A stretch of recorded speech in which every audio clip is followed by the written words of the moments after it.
కంచె Gachibowli land scam లో KTR release చేసింది టీజర్ మాత్రమే. త్వరలో ట్రైలర్ విడుదల చేస్తాం, ఆ తర్వాత సినిమా చూపిస్తాం అంటున్నారు బీఆర్ఎస్ నేతలు. మరోవైపు టీజర్ లో పసలేదు, సినిమా ఫెయిలే అంటున్నారు అధికార పార్టీ నేతలు. హైదరాబాద్ భూముల వ్యవహారంలో గొడవ మరింత ముదిరింది. కుంభకోణం చేశారు కాబట్టి కాంగ్రెస్ వణికిపోతుందని బీఆర్ఎస్ ఆరోపిస్తే, ప్రభుత్వానికి స్కామ్ ను అంటగట్టాలని గులాబీ నేతలు యత్నిస్తున్నారని మండిపడ్డారు హస్తం పార్టీ నేతలు. కంచె గచ్చిబౌలి భూముల్లో 10,000 కోట్ల స్కామ్ లెక్కలని త్వరలో బయటపెడతామన్నారు బీఆర్ఎస్ ఎమ్మెల్యే వివేకానంద గౌడ్. అసలు డీల్ గురించి అవగాహన లేకుండా కాంగ్రెస్ నేతలు సవాళ్లు విసురుతున్నారని మండిపడ్డారు ఆయన. కాంగ్రెస్ నేతల సవాల్కు సై అన్నారు వివేకానంద. మరి ఇప్పుడు వచ్చి చర్చ కోసం సిద్ధమా అంటారు.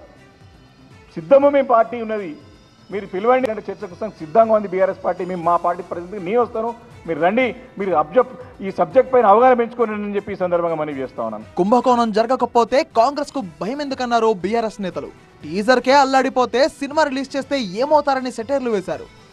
కేటీఆర్ గారు ఇచ్చింది టీజర్ మాత్రమే, ట్రైలర్ ఉంది, ట్రైలర్ తర్వాత నిజమైన సినిమా కూడా ఉన్నది.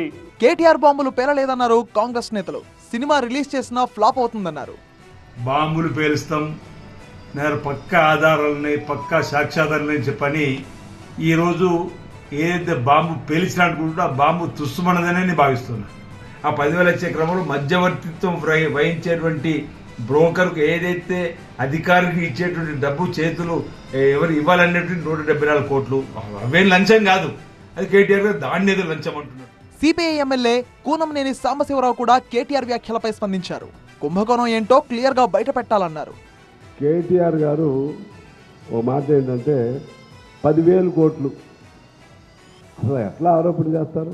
10,000 కోట్లు తినేశారు. మళ్ళీ లోపలికి వెళ్ళి చూస్తే అది లేదు. అమ్మకానికి సంబంధించి రేట్లు ఏదో ఫిక్సేషన్లో జరిగింది. 10,000 కోట్లు తినేశాడు అంటున్నాడు ఒకటి. 2 బీజేపీ ఎంపీ పాత్ర కూడా ఉంది అంటున్నాడు. మరి ఆ బీజేపీ ఎంపీ ఎవరో కూడా చెప్తే మంచిది.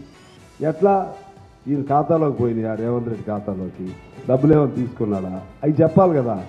కంచె గచ్చిబౌలి భూముల వ్యవహారంలో బీజేపీ సైతం బీఆర్ఎస్ ని తప్పుపడుతోంది. ఆధారాలు లేకుండా ఆరోపణలు చేయడం సరికాదన్నారు ఆ పార్టీ నేతలు.